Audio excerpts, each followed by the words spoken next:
Hérna erum við með sýnið sem þeir Snorri og Gunnar við skal þróa háupplýsta líkan sem við sjáum á þessum skjá á Veðurstofunni.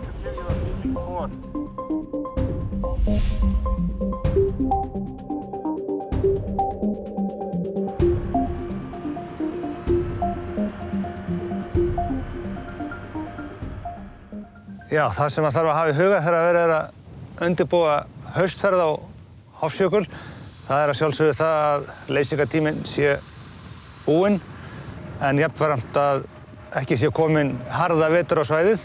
Stundum er nú alltaf eitthvað smábrass að komast inn að Ingólfsskála, þar sem við gerum út í Hofsjökulsmælingarnar. Þegar það er komið svona fyrsti foksnjórinn, það er nú stundum að draga bíl og annan og hleypa vel úr.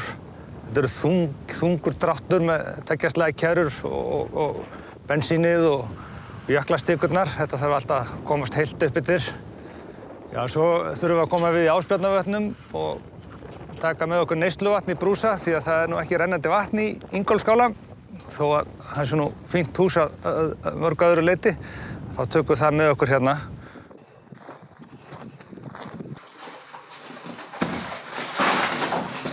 Í vorferðunum förum við allan jökulinn og mælum þykkt vetrasnævarins og vatnsgildi hans á svona 20-30 stöðum og þetta er búið að gera núna í 30 ár á Hofsjökli.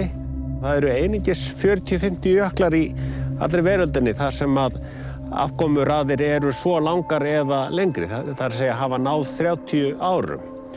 Og okkur er því auðvitað mikið í mun að halda þessum mælingum áfram hérna á yfirborðinu, á jörðu niðri eða jökli niðri, fremur en að treysta bara á mælingur úr flugvélum og gervitunglum.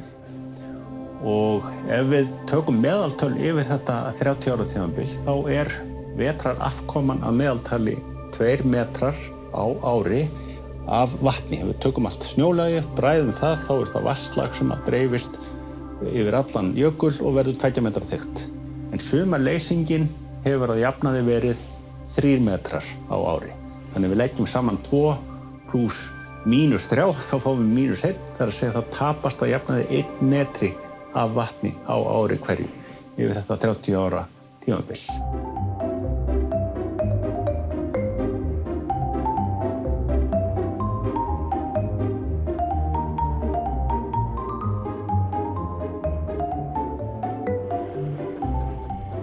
Það er nú ekki oft sem við gröfum þessar gryfjur nú til dags, en þegar við gerum það til þess að skoða lagskiptingu eða mæla eðlisþyngd nákvæmlega, þá verður okkur oft hugsað til brautryðjandana í þessu starfi. Og þá var ekki hægt að gera neitt annað en að bara grafa með skóflu og tók jafnvel heilan dag að grafa 6-7 metra djúpa gryfju til að mæla hversu mikið snjó hafði á jökli yfir veturinn. En síðan seinna meir, nokkrum áratugum síðar, komu náttúrulega nýrri aðferðir og borar sem að léttu mönnum mjög verkið við það að bora í gegnum vetrarlagið og þær aðferðir hafa verið notaðar í nokkra undangengna áratugi og þær notum við ennþá að bora í gegnum vetrarlagið og mæla eðlisþyngd og hita og fleira. Og síðan þegar fram í það stundir þá koma náttúrulega ennþá nýrri tæki til sögunar, meðal annars svokölluð snjósjá sem við drögum á eftir vélsleðunum í mælingaferðum okkar núna. Hún sendir rafsegulbylgjur niður í gegnum vetrarlagið og þær endurkastast frá botni vetrarlagsins og þar með getum við rakið eða mælt samfellt snið snjóþykktar á mælilínum sem eru jafnvel 100-200 kílómetra langar í hverri ferð.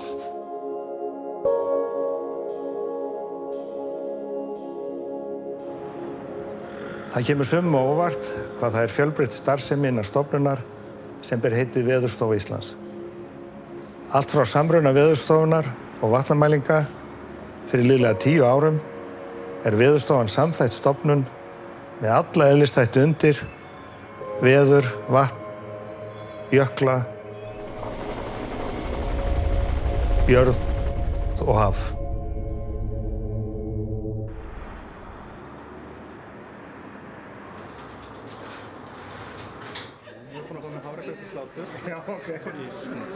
Veðurstofan með þjónustu og rannsóknarstefnu sinni er sem brú milli háskólaumhverfis og samfélagsins þar sem vísindin eru á vakt. Þessi samþætting eðlisþátta jarðar gerir Veðurstofan að öfluga í náttúruvárhlutverki sínu, hvort sem það lýtur af vöktun, spám, viðvörunum eða hættumati. Þetta er einstakt á heimsvísu og erum við mjög stolt af þessari stöðu Veðurstofunar.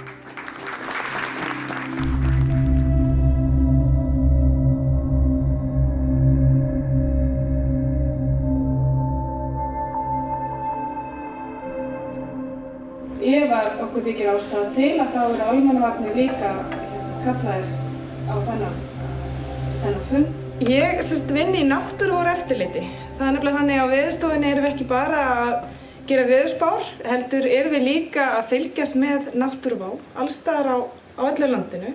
Þetta er mynd hérna úr eftirlitssalnum og það sem er að gerast þarna inni er að við erum að fylgjast með gögnum. Það er verið að við séum streyma gögnum í rauntíma. Þetta í rauninni þýðir það að frá því að eitthvað mælist og þangað til að það er komið upp á skjá í Reykjavík þá líða bara 3 til 5 sekúndur. Kerfi er prófað á hverjum einasta degi klukkan 11. Í dag hafa orðið 40 jarðskjálftar sem komið er. Mesta virknin ætti að vera í rauninni hérna við Kópasker. Þar sem það hefur verið hrina í gangi síðan 23. mars. Hún hefur farið minnkandi aðeins.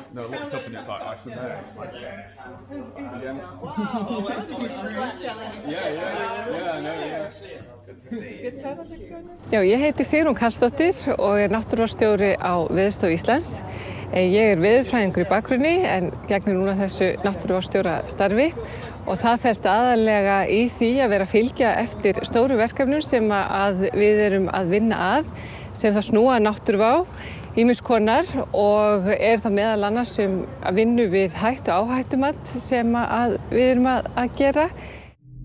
Viðbragðsáætlanir eru mjög mikilvægar fyrir starfsemi eins og á Veðurstofu Íslands og þá erum við að viðbragðsáætlanir eru þá fyrir sem lýsa það okkar starfsemi og hvað við erum að gera þegar einhvers konar vá er yfirvofandi eða er í gangi og það sem við þurfum að gera er að æfa þessa viðbragðsáætlanir reglulega, annars svo eru þær gagnslausar.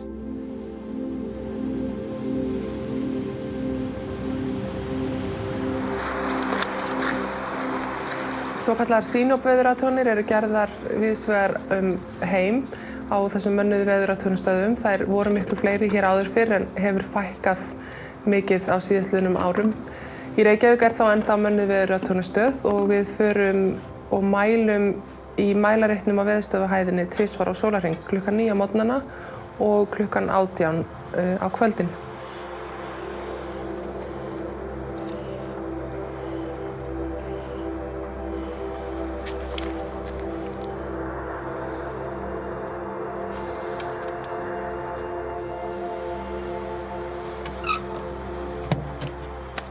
Til þess að gera veðurspár og viðvaranir fyrir landið og miðin þá verðum við fyrst og fremst að fá veðurathuganir. Það skiptir mjög miklu máli að við vitum hvernig grunnástandið er áður en að við reynum að spá einhverju. Á Veðurstofunni er heilt athugana á tæknisvið sem sér að setja upp mæla og koma öllum gögnum í hús og við sjáum það til dæmis hérna á þessu Íslandskorti. Hérna sjáum við allar veðurathuganir sem hafa borist á ákveðnum tíma í morgun. Á síðustu árum þá hefur verið lögð gríðarleg vinna í að þróa háupplausna líkan sem við sjáum á þessum skjá á Veðurstofunni. Þetta er líkan sem varð hálfgerð bylting í veðurspágerð þegar við fengum af því að það keyrir 66 klukkustundir fram í tíman á klukkutíma fresti og er með miklu hærri upplausn heldur en líkaninn sem við höfðum fram að því og það er mikil bylting þegar við fengum þetta. Veðurspálíkön eru eðlisfræðileg reiknilíkön sem keyra á öflugustu ofurtölvum sem við höfum í dag. Þar fara saman vísindi og þróun í tækni og þeir sem standa fremst í dag eru Evrópska reiknimiðstöðin í veðurfræðum. Þeir keyra hnattrænt líkan á reiknineti sem eru 9 kílómetrar möskvastærðin og þeir keyra allan heiminn 10 daga fram í tíman og við gerðumst fullgildi meðlimir af Evrópsku reiknimiðstöðinni 2011 og fengum þá aðgang að þeirra ofurtölvu og fórum að keyra okkar eigin háaflösnaviðurlíkan yfir Íslandi og nágrenni. Þá erum við komin á reikninet sem er 2,5 kílómetr maskvastærðin á kant. Slík háaflösnalíkan sjá eðlilega landið betur, hvar eru fjöll, hvar eru dalir. Eitt af því sem við fórum í að gera var að uppfæra landgerðina í líkaninu. Hún var ekki mjög góð. Líkanið þarf að sjá landið okkar, hvar eru jöklar, hvar er gróður, hvers gróður, sandar og eyðilendur. Síðan gerist það árið 2015 að danska Veðurstofan ákveður að koma með nýja ofurtölvu sem þeir voru að festa kaup á og setja hana upp hér á kjallara Veðurstofu Íslands. Og við förum í framhaldinu í samstarfi þá að þróa sameiginlegt reiknisvæði yfir Íslandi og Grænlandi. Og við höfum verið að hittast hálfsmánaðarlega á símafundum til þess að þróa þessa sameiginlegu keyrslu.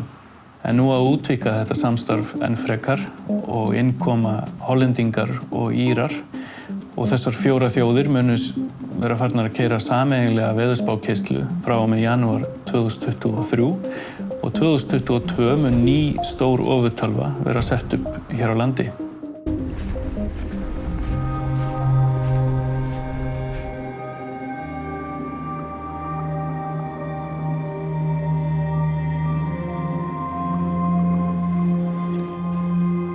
Ég heiti Kristín Vágfjörð og ég hópstjóri jarðvísindarannsókna á Veðurstofunni og ég leiði lítinn hóp fólk sem vinnur í ýmis rannsóknarverkefni og við höfum mest verið að fást við jarðskjálfta, stóra jarðskjálfta eins og hérna á Suðurlandi. Við höfum að kortleggja stóru sprungurnar á Suðurlandi og sprungur í henglinum líka.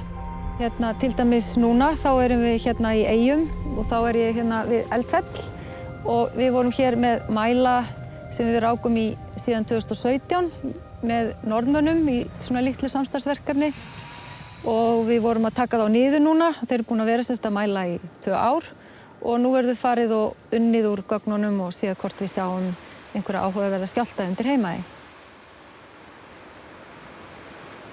Undanfarið ár þá hefur mest af athygli minni verið farið í verkefnið Eurovolk.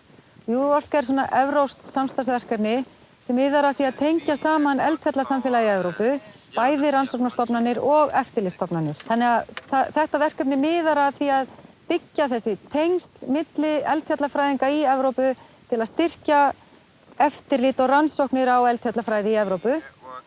Og þetta styrkir bæði eftirlit á jörðu og líka í lofti vegna þess að við sáum í Eyjafjallajökli að þá fór öskuský alla Evrópu og lamaði þar allt. Þannig að það er mjög mikil áhersla á að Evrópa komi öll sem heild inn í það að vakta náttúruvá vegna eldgosa. Þetta eldfjallasamstarf og þessi erlendu verkefni, þau borga stórum hluta fyrir rannsóknina sem við gerum í jarðvísindum. Þannig að þetta er rosalega mikilvægt fyrir okkur að fá þarna tekjur sem standa undir þessum rannsóknum, eins og til dæmis á Eyjafjallajökli, á Kötlu og öðrum eldfjöllum eins og Öræfajökli. Þannig að þetta er alveg grundvallaratriði að við náum í þessa styrki til að hjálpa okkur til að læra meira eldstöðvarnar og standa okkur betur í það að vakta náttúruvá.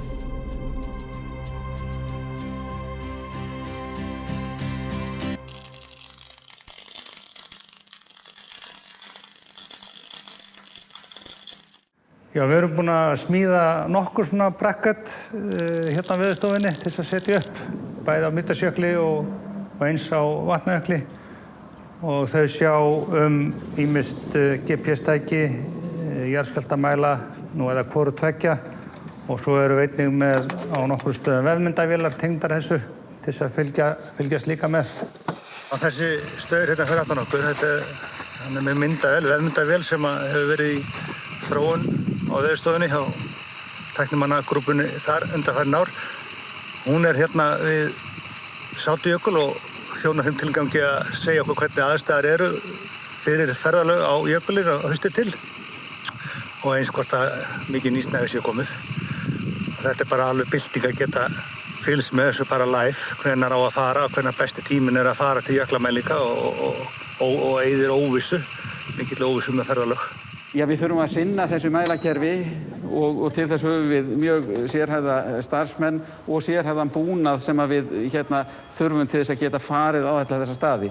Við erum með öfluga breytta bíla, við erum með báta, vélsleða og allan þann búnað sem að við þurfum til þessara ferða. Já, þó Veðurstofan sé með sínar höfuðstöðvar hér í Reykjavík, að þá Veðurstofan í rauninni með sitt mælakerfi dreift allt land.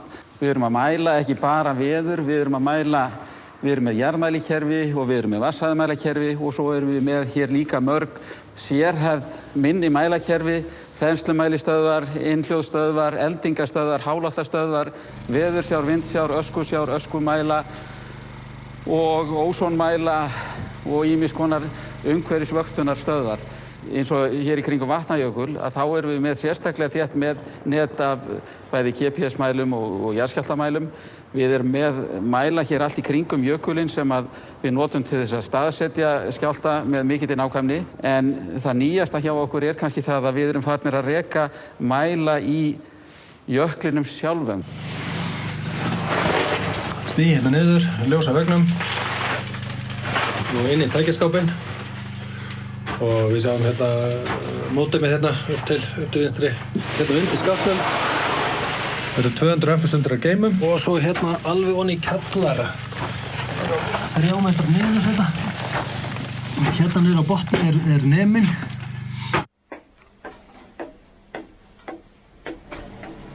Eitt af því sem við höfum verið að mæla hérna á Veðurstofunni, það er að mæla þykkt ósonlagsins.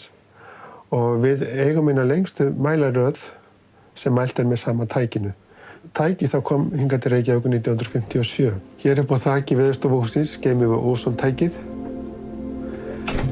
Ég byrja á því að opna gluggann til að hleypa sólarljósinu niður í tækið.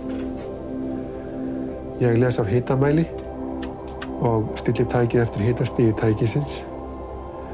Síðan hefst mælingin og ég skrái niður niðurstöðurnar. Þegar að mælingu lokinni þá fer ég og skrái þetta inn í tölvu sem reiknar út úr ósonmælingunni.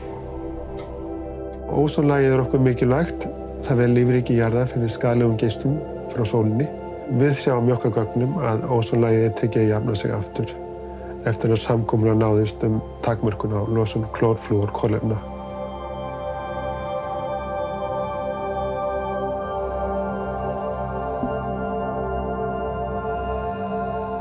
Já, við erum hérna á Vatnajökli í vorferð Jöklarannsóknarfélags Íslands og hérna ég fer fyrir hópi starfsmanna Veðurstofunnar sem að hér líka og við rekum hérna fjölmörg mælitæki á jöklunum. Það til dæmis hérna bara á Grímsfjalli jarðskjálftamælir og GPS-mælir og hér eru gerðar reglulegar gasmælingar. Þetta helvíti flott maður. Djúvillir Jónar. Djúvillir. Við erum stödd í Esjufjöllum og við komum hingað mjög seint í gærkvöldi eftir langan dag. Við lögðum af stað frá Skálafellsjökli, stór hópur af fólki í vorferð Jöklarannsóknarfélagsins. Svo fórum við og hittum annan hóp sem var að vinna á Rótarfellshnúk sem svona haus eins og Hvannadalshnúkur sem stendur upp úr Öræfajökli. Og þar verið að reka GPS-mælistöð. Þetta mjög erfiður rekstur og svona dálítið glæfralegt að fara á þann stað.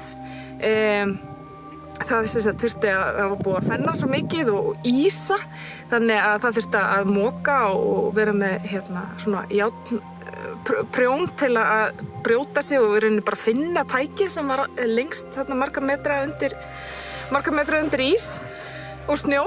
Það tókst en það þarf að moka meira í dag og mikilvægt fyrir okkur að vera með mæla í svona nálagt upptökunum af því að alltaf þegar við erum komin lengra í burtu þá verður flóknara að túlka mæligögnin.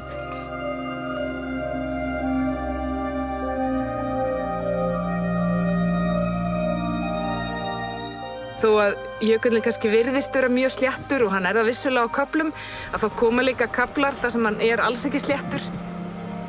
Fór að skafa, þannig við lentum í svona hliðarskafrenningi. Þannig að þá bara bítur maður í jaxlinn og heldur áfram og þetta dálítið erfitt náttúrulega því að þetta svo fella flatt og maður sér einhvern veginn ekki skálan, það bara hvar fjallið og hvar skálinn og þetta alveg endalaus víðátta. En þetta hafðist.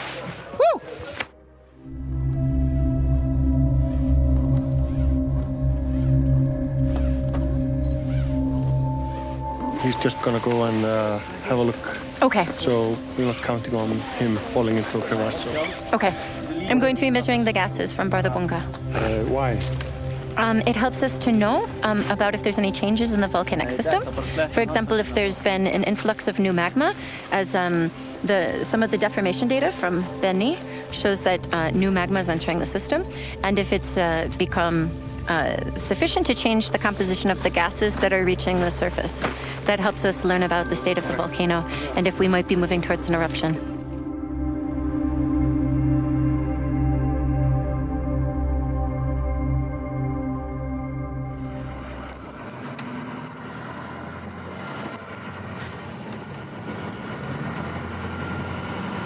Við ætlum að fara að heilsa upp á hana Marsibil. Hún hefur verið mjög lengi veðurathugunarmaður fyrir Veðurstofu Íslands og það mikilvægt að við höldum góðu sambandi við veðurathugunarfólk á landi. Já, spurning hvort Marsibil sé heima og sé kannski bara þjálfa hundana sína. Ég heiti Marsibil Helensdóttir og heima hérna Dalatanga og er veðurathugunarmaður og vitavörður og svona hálfu bóndi og gengur bara fínt. Og bý hérna við dóttur minni. Starfið er svoleiðis að við þurfum að senda veður hérna 30 tíma fresti. Allan sólarhringinn, allt árið, alveg sama hvað dagur það er. Og þá við þurfum alltaf að fara út á næturnar og í hvernig veðri sem er. Hún tekur veður 12 og 3 á næturnar og svo tek ég klukkan 6 á morgnana. Hérna áður fyrir maður var rosalega þreytt og búið að vinna mikið í daginn og til að senda veður á næturnar þá gat maður enda stundum úti með vekjarklukkunni í höndunum í staðinn fyrir basaljósið og var fann að senda veðri klukkan 2 en ekki 3. Það var svona snerist allt við einhvern veginn í hausnum á manni. Það var svona eina sem maður gæti legið alveg endalaust að. Við þurfum að ganga skuggum að mælitækin séu rétt stillt og rétt kvörðuð. Þannig að þegar Marsibil les af hitamæli að þá sé niðurstaðan rétt. Já. Þetta er bara alveg þægilegt. Sjálfvirka veðurstöðvar, þær mæla vind og hita og loftþrýsting, yfirleitt ekki mikið meira en það. En á mannari veðurstöð, eins og til dæmis hér á Dalatanga, þar er miklu víðtækari lýsing og Marsibil, hún horfir hérna til fjalla eða út á sjó og metur ský og skýjafar og skyggni og eins metur hún sjólagið, ölduhæð og þess háttar. Veðurhorfur á landinu næstu daga. Á laugardag, suðaustan 13 til 23 metrar á sekúndu. Varðandi okkur sjómenn þá skiptir veðurspáin mjög miklu máli og góða veðurathuganir. Sérstaklega á smærri bátum þegar við erum að róa svona langt og við erum að athuga þetta tvisvar þrisvar á dag þegar hérna eru kaldar spár og þetta er mjög mikilvægt að þetta séu góðar og áreiðanlegar spár. Kostur sem sjálfvirkastöðvar hafa á móti mönnuðum stöðum að þeir mæla allan sólarhring allt á í kring og maður hefur raunar alltaf upplýsingar veðrið víða á landinu. Fyrste sjálfvirka veðurstöð var sett upp 1990 en nú er Veðurstofa Íslands að reka 140 sjálfvirka veðurstöðvar. Einnig við að byggja upp sjálfvirka veðurstöðvarkerfi hérna í Reykjavík. Það er svokallað borgarnet, það er meðal annars á Seltjarnarnesi eða á Geirsnið. Sjálfvirku veðurstöðvarnar okkar byggja allar á rafeindatækni og rafeindabúnaði og oft á tíðan þurfum við að smíða lítinn búnað til að tengja nýja mælinema við þær. Hér er ég með hitamæli og litla rás sem ég hef smíðað sem að tengir hitamælin við sjálfvirka stöð.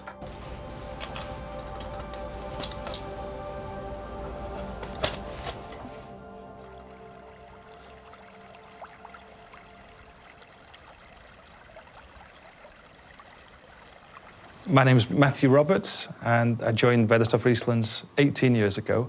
And I first came to Iceland in 1997 in connection with my university studies. And on the second time I visited Iceland in the early 2000s, I was working on my PhD project, flooding from Vatnajökull. And there I met my future wife in Skaftafell, Málfríður. Then at the end of my PhD, I heard about a job here at Veðurstofan and thought that I stood no chance of qualifying. I applied anyhow, and unbelievably I got the position, and today I'm responsible for hydrological and glaciological research here in the research department. So this is a group of 15 people involved in various long-term research projects with a strong focus on hazard assessment, risk assessments, and public safety.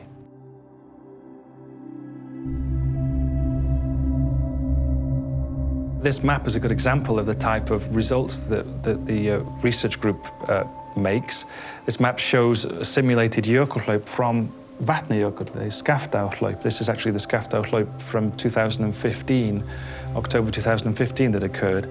And our results can then become relevant to the public, because if there is another flood in the future of a similar size or even larger, we can begin to immediately from this simulation tell you all sorts of information, how quickly the flood is traveling down the river, the length of the road that might be damaged by the flood, the duration of the flood, and all sorts of information regarding the environmental impact, how much flood water goes into the lava, both upstream and downstream. And so this is the sort of information that would actually be used and would be behind the decision, for example, to close or reopen a road. We know that we have to live with all sorts of different hazards here in Iceland, but at the same time we want to make sure that we can forecast them early and accurately. And when they eventually do occur, we want to make sure that we've got computer simulations so we can go to a set of results to see what the closest match is. So our work involves maybe not just one simulation, but a series of simulations. So we have a whole host of maps for different regions showing what would actually happen. So this can be used immediately when a flood is occurring, but also in the long term. A map like this can help with development issues, considering where to build a tourist location, for instance, or considerations regarding the design of the road. If a particular part of the road is vulnerable, should the surface of the road be elevated? Should a larger bridge be installed? So it has many positive and hopefully long-term benefits.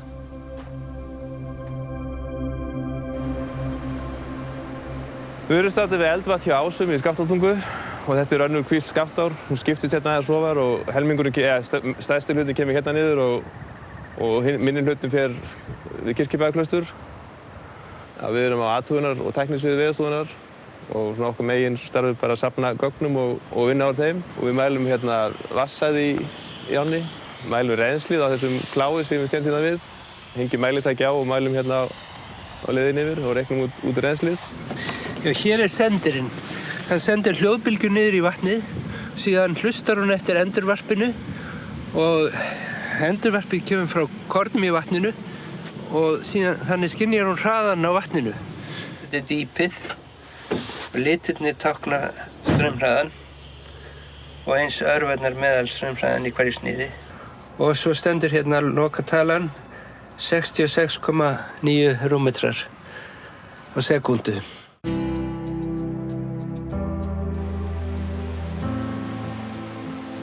Þetta er hluti af mælingum á vatnafæri landsins og náttúruvöktun.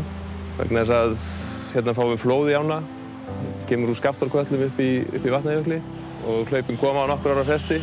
Stærsta hlaupi sem við höfum fengið, það kom haustið 2015 og þá flæddi vatn hérna upp fyrir bakka árinnar og yfir það grasið sem stöndum á hér og upp á mastri hérna á hinum bakkanum og skemmdi brúna hérna fyrir neðan.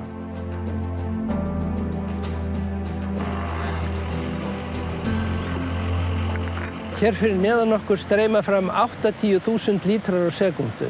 Sýnið okkar er ekki nema svona það byrja 1 lítri, þannig að margveldið er mikið.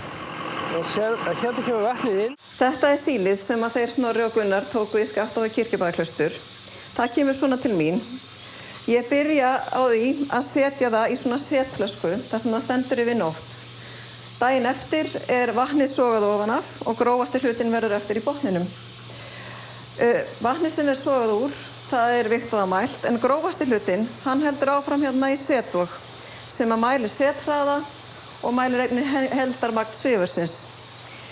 Allra grófasti hlutinn sem að sest hérna til, hann er hins vegar þurrkaður og svo sigtaður í svona hefðbundnu sigti. Ég skila svo af með gögnunum, yfirleitt á töfluformi eða á myndrænu formi, sem eru svo tilbúin til frekari vinnslu. Berg á Íslandi mjög auðrofið og auðleyst. Allt það efni sem að jökulárnar bera til sjávar á Íslandi meira heldur en það sem berst af allri Afríku.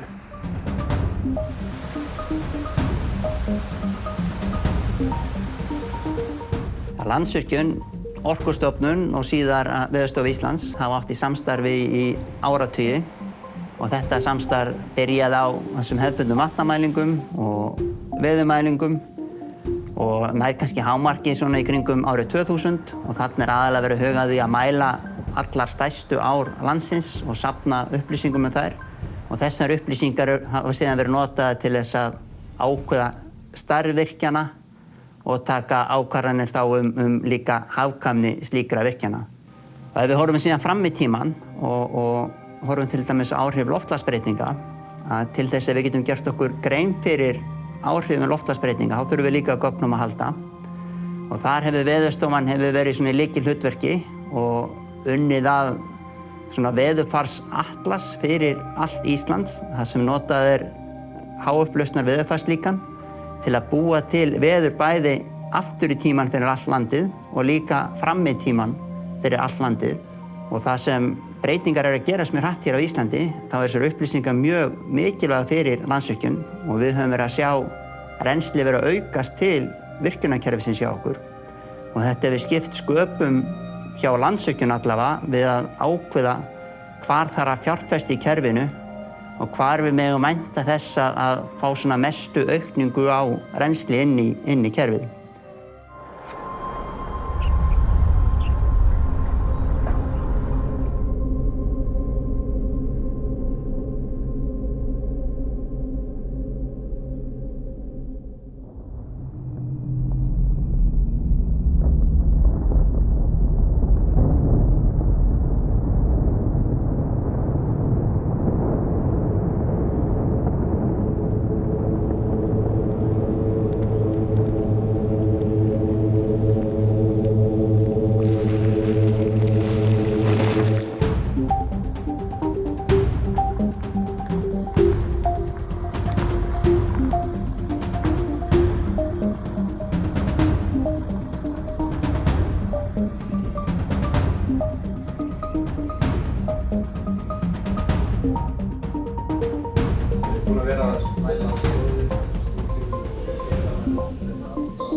Ég heiti Harpa Grímsdóttir og ég útibússtjóri Snjóflóðaseturs Veðurstofu Íslands sem staðsett hérna á Ísafirði.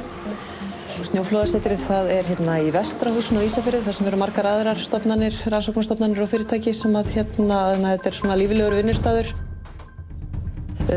Núna mikið umleikis hjá okkur, þau höfum verið í stóri snjóflóðahrinu og erum á leiðinni út að mæla, ætlum að fara suður að mæla ummerki flóðbylgju sem þar kom eftir snjóflóð sem fjall hinum megin fjarðarins, komast að flóðbylgju sem skall á á ströndinni á Suðureyri. Snjóflóðum gjarnan skipt upp í svona 2 meginflokka. Þetta eru annars vegar lausa snjóflóð sem að byrja í einum punkti og koma svo niður svona eins og blæfingu niður til hlíðina. Getur gerst þegar mjög lítil samloðun í snjónum og hins vegar eru það flekaflóð þegar heill fleki fer af stað af snjó og það eru venjulega svona flóðin sem eru stærri og hættulegri og þau sem þarf að hafa meiri áhyggjur af.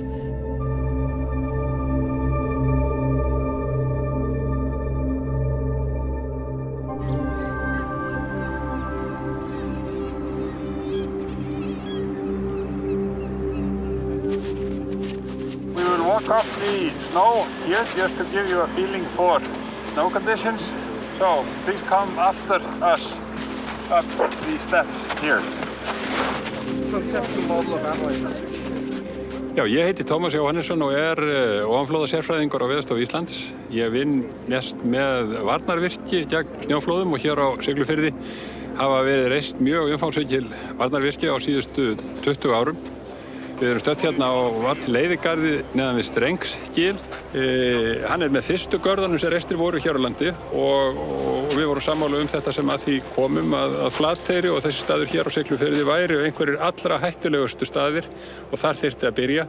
Og það var varla liðið ár frá því að hafist var handa hér þegar snjóflóð var fallið á garðinn sem þá var ekki full byggður og hann beindi því frá byggðinni og flóðið rann niður með honum eiginlega alveg niður fyrir endan. We made it on Everest. We made it. So we have been now 2 days here in Siglufjörður at a very interesting snow conference. We have met a lot of colleagues from all over the world, and especially the colleagues from Iceland. And the exchange from practitioners and technicians has been very important, I think, for everybody. And maybe also one point which is quite interesting is that people can see that all over the world, more or less, all engineers and people are faced with the same problems.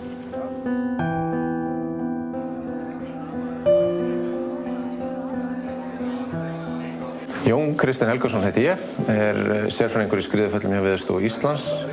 Hér erum við stödd í Hofi og opnum íbúafundi þar sem fjallað eldfjallavá og þá hættu á berghlaupi í Svínafellsheiði.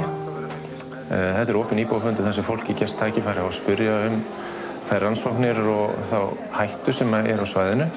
Daginn eftir verður svo farið í vettvangsferð til að koma fyrir mælum og mælatækjum.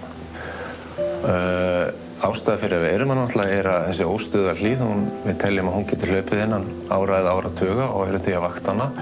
Og myndi hún þá hlaupa ofan á jökulinn og niður með jöklinum.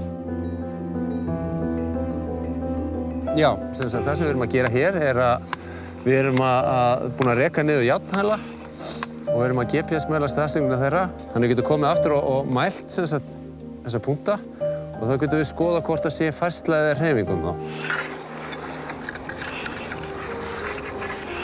Hvað segirðu? Hvað það sem átt að gera hérna? Heyrðu, þetta lítill jarðskjálftamælir sem var settur upp í sumar. Við erum að skipta hann vegna þess að virðist hafa lekið inn í boxið. Hvert fer sendingin? Sendingin hún fer bara til Reykjavíkur. Það sem það er lesið úr gögnunum og það er búin til skjálftagröf sem er svo aðgengileg fyrir okkur að fylgjast með. Ef einhverju hreyfingar eiga sér stað, þá vonandi kannski mætti greina það á skjálftaritum hér.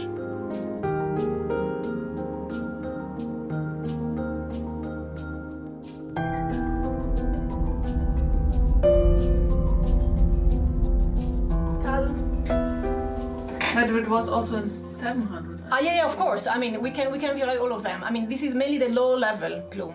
My name is Sara Barsotti, and I moved from Italy 6 years ago with my family, my 3 kids, and my husband. We moved to come to work at Veðurstofan. I currently work in the Department of Warning and Forecasting as coordinator for volcanic hazards. What I do there, I try to help and contribute to be ready for the next eruption when it will happen. A system that we developed recently allows us to provide a forecast for hypothetical eruptions that might happen in the country at 5 key volcanoes. They are Hekla, Katla, Grímsvötn, Bárðarbunga, and Erevajökull. For these 5 volcanoes, each day we are making simulations to see where and how much tephra and ash would be transported by the wind and how much they will be falling on the ground, just to be prepared and ready in case the volcano will start to or will decide to erupt. This is an example for Hekla volcano. And this is taking in input the wind condition for the day. So this is the weather forecast for today. The wind is blowing from the west, so the ash cloud is transported to the east. On the gray colors, it is the information regarding the accumulation on the ground. This is the tephra deposit. Colored, these are the contours of the ash concentration in the atmosphere. Why we are looking at both quantities? Of course, we can provide the information about the impact on the ground to, for example, civil protection, whereas the information of where the ash cloud would go into the atmosphere is an essential and vital information for operations at ISAFJA. Þetta veðursjá sem við notum til að greina agnir í andrúmsloftinu. Þessi veðursjá hér færanleg. Núna erum við með þessa færanlega veðursjá í viðhaldi hjá okkur og þess vegna erum við með allt opið. Við notum hana til þess að fylgjast með virkum eldfjöllum og hún að ná að sjá öskustróka frá eldfjöllum og þetta virkar þannig að veðursjár nú bara að senda rafsegulbylgjur frá sér. Þannig að hún getur greint fjarlægðina sem að bylgjurnar koma frá og hvað hluturinn þá langt í burtu. Og Veðurstofa Íslands nýtir þessi gögn til þess að hjálpa flugmönnum að vita hvað í andrúmsloftinu, þar sem að fljúga, staðsendingar á ösku meðal annars og líka þess vegna úrkomu og veðurfyrirbrigðum. Og einnig verið að spá fyrir hvar svona öskuský eru þegar við erum með eldfjall sem í gangi.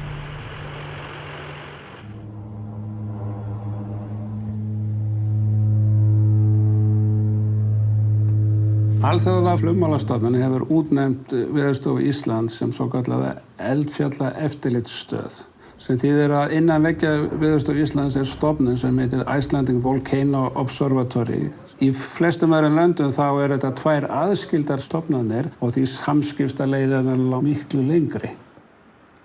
Yes, good afternoon. This is Reykjavík. Air Canada 844 is requesting flight level 390. All right, thank you. Svæðið sem við erum með stjórnað hér frá flugstjórnarmiðstöðinni í Reykjavík. Það eru 5,4 milljónir ferkilometra og það næri alveg upp á Norðurpól og við erum með landamæri hérna við Rússland, Noreg, Skotland, Írland, Kanada og Bandaríkin hér upp við Norðurpólinn. Hér í gegn fara það bil 300 til 800 flugvélar á sólarhring og það má reikna að það sé borð 100.000 til 300.000 manns í þeim sem eru hérna í töluverðan tíma, svona 100 mínútur að meðaltali hvert flug.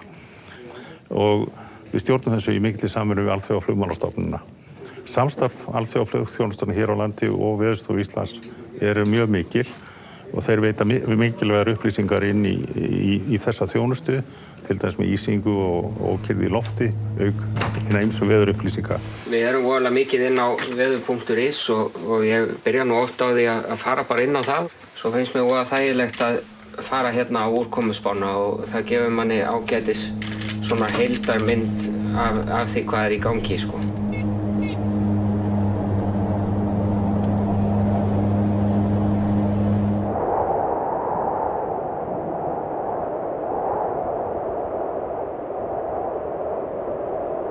Ég held, miðað hvernig spárnar hafa verið, að það sé hægt að ákveða í kvöld með Norðurland vestra hvort við förum yfir á rauðan eða ekki. En ekki með höfuðborgarsvæðið. Það bara allt of mikil óreiða í þeim spám. En það líka allt í lagi, þú veist, skólarnir eru upplýstir, sveitarfélögin eru upplýst, þú veist, það eru allir upplýstir. Þannig að, þú veist, við höfum alveg tíma í fyrramáli til þess að vinna þessar hluti. Þannig að meðan fólk búið að setja sig í starthólur og búin að vinna ákveðna, þú veist, gáðast það niður, þá erum við alveg ágætt held ég, sko. Á eftirlits- og spástíði Veðurstofunnar þá eru samráðsfundir haldir í spásalnum klukkan 2 alla daga, allt árið og okkar nánustu samstarfsmenn og hagsmunaaðilar eins og Almannavarnir og Vegagerðin og Landsbjörg vita af þessum fundum og geta alltaf komið hingað klukkan 2 ef þau vantar frekari upplýsingar eitthvað sem gengur á. Við tókum upp nýtt viðvörunarkerfi vegna veðurs 1. nóvember 2017 og ætlunin var að reyna að koma viðvörunum vegna veðurs betur til skila til bæði almennings og hagsmunaaðila og það hefur tekist nokkuð vel. Þetta byggist upp á því að veður fá svona lit, gulan, appelsínugulan eða rauðan eftir því hvernig ástandið og litirnir þýða mismunandi áhrif af veðri. Gulur langalgengasti litur viðvarana en það gefur hann bara til kynna að það séu svona nokkur áhrif eða staðbundin áhrif, slys eða tjón ef ekki höfð aðgát En við erum ekki að spá þarna neinu veðri sem ætti að valda því að samgöngur til dæmis leggist niður eða þurfa að aflýsa viðburðum vítt og breitt landið. Appelsínugulu viðvaranir, þær eru þá viðvaranir svolítið meira veður, getur haft áhrif á til dæmis landshluta, samgöngur á milli landshluta, mögulega á innanlandsflug og annað slíkt. Og rautt síðan þetta allra versta veður sem við fáum. Við fáum ekki rauð veður á hverju ári og til að mynda fórum við á rautt á 2 spásvæðum 10. desember 2019 og það var það í fyrsta skipti sem við fórum á rautt frá því að kerfið var tekið upp 2017.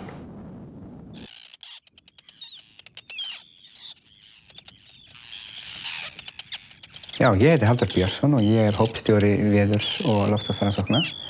Hópurinn minn stundar rannsóknar mjög mörgu. Við erum að keyra veðurlíkan og gerum veðurspá í samvinnu við Dani fyrir Grænland og Ísland og svo erum við aðra útgáfa sama líkani fyrir Ísland bara og gerum spá fyrir hagsmunaaðila og ýmsa aðra. Síðan erum við líka með hóp sem vinnur úr veðurgögnum og reynir heldur utan veðurgagnasafn Íslands.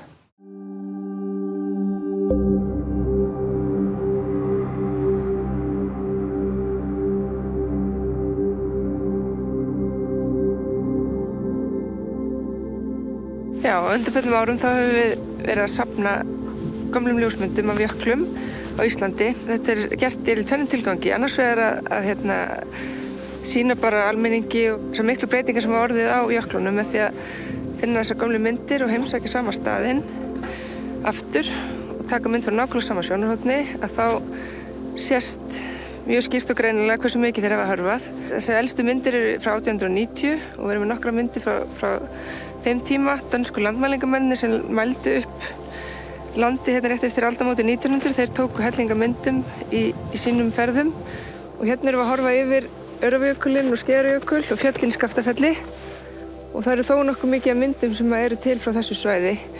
Í einhverjum tilfellum hefur við líka notað þessa myndi til þess að bara meta með samanburði á nýjum og gömlum myndum yfirborðslækkun jökulsins í mismunandi hæð yfir sjávarmáli og það sem við erum að sjá út af því er að breytingarnar eru mjög litlar hátt uppi á jöklunum, eins og til dæmis á Öræfajökli.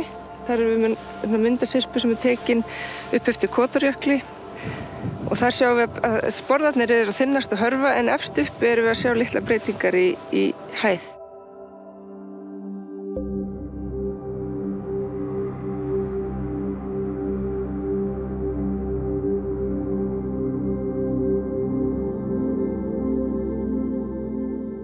Ég hef starfað að jöklarannsóknum yfir aldarþriðjung.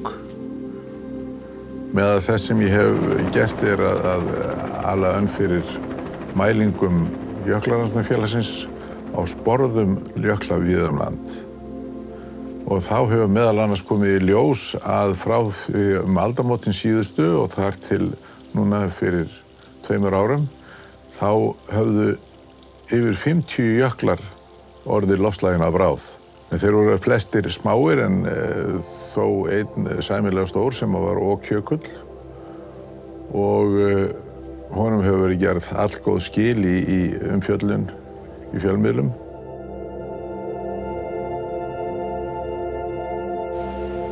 Eitt af því skemmtilega sem ég tók þátt í árinu var að skipuleggja og taka þátt í viðburði sem var í Stykkishólmi í maí 2019.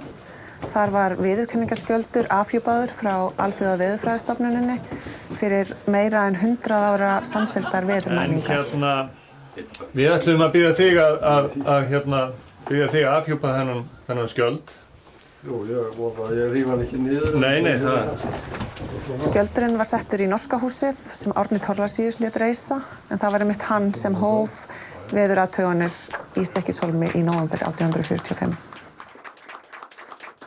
Í tilefni af viðurkenningunni frá Alþjóða veðurfræðistofnuninni var haldin smá athöfn í Eldfjallasafninu í Stykkishólmi. Þar fóru sérfræðingar Veðurstofunnar yfir sögu veðurmælinga í Stykkishólmi, bæði í fortíð og nútíð. Það eru ekki margar veðurathugunarstöðvar sem státa að svona langri mælingasögu, þar sem að hafa verið gerðar reglubundnar og samfelldar mælingar í þetta langan tíma. Í veðurfarsumræðu þeirri sem að nú er í gangi og reyndar hvort sem hún var í gangi eða ekki, þá þurfum við á upplýsingum fortíðar að halda til þess að ljá henni merkingu. Merkingarlaust að tala veðurfarsbreytingar nema við vitum hvernig veðrið að breytast. Og það breytist eftir vill ekki mikið frá ári til árs eða áratug til áratugar, heldur þarf til þess lengri tímakvarða. Mælingar og athuganir sem hafa verið gerðar hér á landi síðustu 200 ára eða svo hjálpa okkur mjög mikið við þetta mat.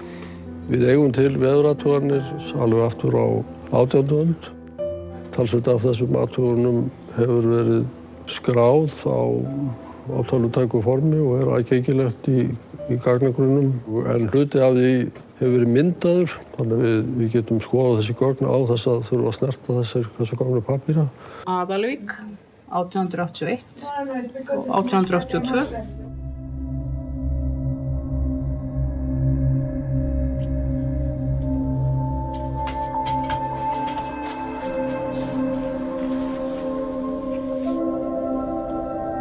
Á síðustu áratugum hefur sjávarstaða í heiminum hækkað hnattrænt.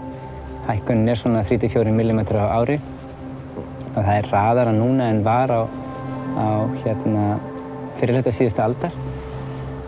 Eins og stendur hefur þetta nú aðalega verið vegna þess að það er að hlýna og sjórinn þenst út þegar hann hlýnar. En einnig sífellt meira mælibráðnun ís og þá er það sérstaklega stóru íshvelin á Suðurskautslandið og Grænlandi sem eru farin að leggja æ meira til hækkunarinnar. Og það kann að halda áfram á næstu áratugum og næstu öldum, þessi bráðnun þessara stóru íshvela. Það er þannig að það verður eiginlega að gera ráð fyrir að minnsta kosti 1 meters hækkun sjávarstöðu á 21. öldinni vegna bráðnunar meðal annars Grænlands og Suðurskautslandsins. En auðvitað fer þetta allt eftir því hversu mikið er losað af gróðurhúsalofttegundum og ef við náum að hemja hana þá verður hækkunin minni. Það er stundum sagt að við tökum ekki svo mikið eftir meðalsjávarstöðu. Hvað hún hækki einhverja sentimetra, það sé ekki slíkt vandamál og það má alveg til sanns vegar færa.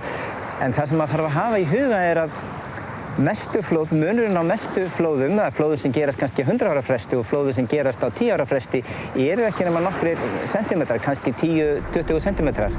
Og þess vegna er það þannig að hækkun sjávar 10-20 sentimetra skila sér í því að flóð sem áður gerðust á 100 ára fresti fara að gerast á 10 ára fresti. Þannig að hækkun sem þessu nemur gerir það verkum að flóð sem áður voru mjög fágæt verða miklu algengari. Já, það er ástæða til að óttast þær. En svo er líka annað mál að við vitum ekki vel hversu miklar þessar breytingar kunna að verða. Hvað sem að kemur nú til með að gerast, þá er mjög skynsamlegt að minnka líkurnar á þessum breytingum.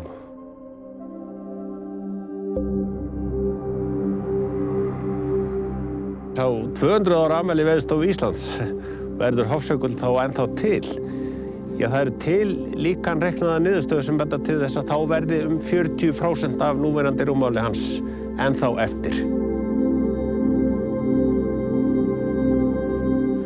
Loftslagsbreytingar og afleiðingar þeirra er stærsta áskorunin sem við stöndum frammi fyrir. Og þær munu hafa áhrif á þróun samfélagsins og ekki síður á alla náttúruvá.